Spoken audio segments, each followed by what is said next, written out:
3. Okay, and so it's what do you too got small for 2. Okay. So it's let's about bring 2 it and a down half. here. Oop, 2 and a half this to way. 2 3/4. Can you see? It's too big. The red 2 is too big. The 3 is too small. So you don't want them So up. I'm looking about Yeah. 2 3/4. Yeah, that's good. Send it. Yeah. What's the next And one? they're all looking about the same. Like that's too big for that, and it's too small for that. So we're looking the same thing.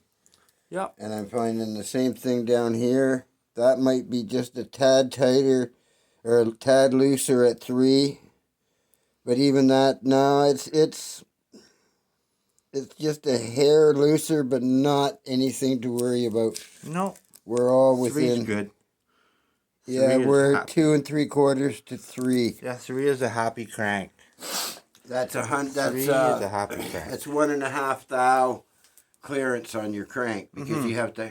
you have to divide that by 2. Yeah. Because the oil pressure will center this crank in that bearing and it will ride on that oil. So therefore it cuts this in half because right now it's sitting on that bottom bearing.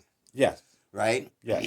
So we're really measuring the distance in the top bearing, where once this crank gets oil pressure and centers in those bearings, it's going to cut that distance in half. So you're now going to have 1.5 thou clearance on your bearings instead of 3 thou. Yeah. If that makes any sense.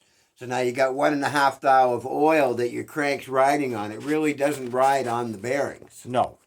It really never touches the bearings until it's shut off, and then it just sits on them. Well, even there, get As oil. soon as you get oil pressure, bang, it centers that crank in there. Mm-hmm. That's why a crank can go, for example, all the miles and come out this nice. Yeah. Because it really never touches the bearings. No. No. It kind of floats in the oil. Oh. Well, thanks for hanging out for a minute, guys. I think Gasser's crank's going to work really good in Fireball.